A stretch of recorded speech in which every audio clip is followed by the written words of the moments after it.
وَمِن شَرِّ حَاسِدٍ إِذَا حَسَدَ، اور حسد کرنے والے کے شر سے بھی میں اللہ کی پناہ طلب کرتا ہوں جبکہ وہ حسد اپنا استعمال کرے۔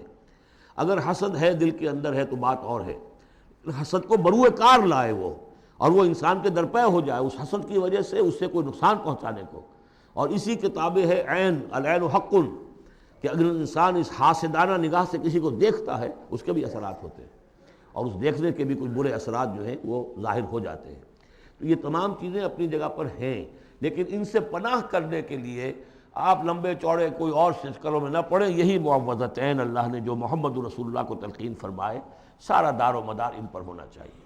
تعوذ کرتے رہیں، اس لیے کہ ہم پڑھ چکے ہیں سورہ بقرہ میں کہ حضرت سلیمان کے زمانے میں جنات جو تھے انہوں نے یہ سارے کام شروع کیے تھے، اور لوگ ان سے سیکھتے تھے جادو ٹونا، اور آج بھی نقش سلیمانی کے نام سے بکتے ہیں اس قسم کے جو بھی تعویذات ہوتے ہیں، اور وہ ایک دھندا بنا ہوا ہے۔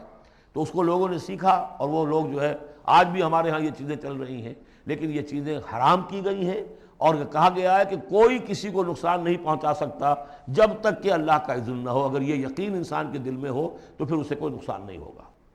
اور ویسے تو یہ ہے کہ تکلیف اللہ کی طرف سے کسی وقت آ سکتی ہے بغیر اس کے کہ کوئی اور آپ کو پہنچائے، اللہ کی طرف سے خود بھی آ سکتی ہے۔ سورۃ الناس اب یہ آخری سورت ہے، میرے نزدیک یہ آخری گروپ جو ہے سورتوں کا جو سورہ ملک سے شروع ہوا ہے۔ یہ دونوں پارے جو ہیں یہ سوائے ان دو صورتوں کے سب مکیات پر مشتمل ہیں صورتوں پر، اور صرف یہ دو صورتیں جو ہیں یہ مدنیات ہیں۔ اور ریسیپروکل نوٹ کر لیجئے، پہلا گروپ جو تھا اس میں مکی صورت صرف ایک تھی، سورہ فاتحہ، اور مدنی صورتیں 6.25 پارے پر پھیلی ہوئی، سورہ بقرہ، آل عمران، نساء اور مائدہ۔ اس کے بالکل برعکس ریسیپروکل نسبت یہاں ہے کہ یہاں پر یہ دو صورتیں ہیں چھوٹی چھوٹی، باقی دونوں پارے جو ہیں سب کی مکی صورتوں پر مشتمل ہیں۔ اور اس آخری صورت کا جوڑ مل جائے گا پہلی صورت کے ساتھ، یہ بھی میں آپ کو بتا دوں گا۔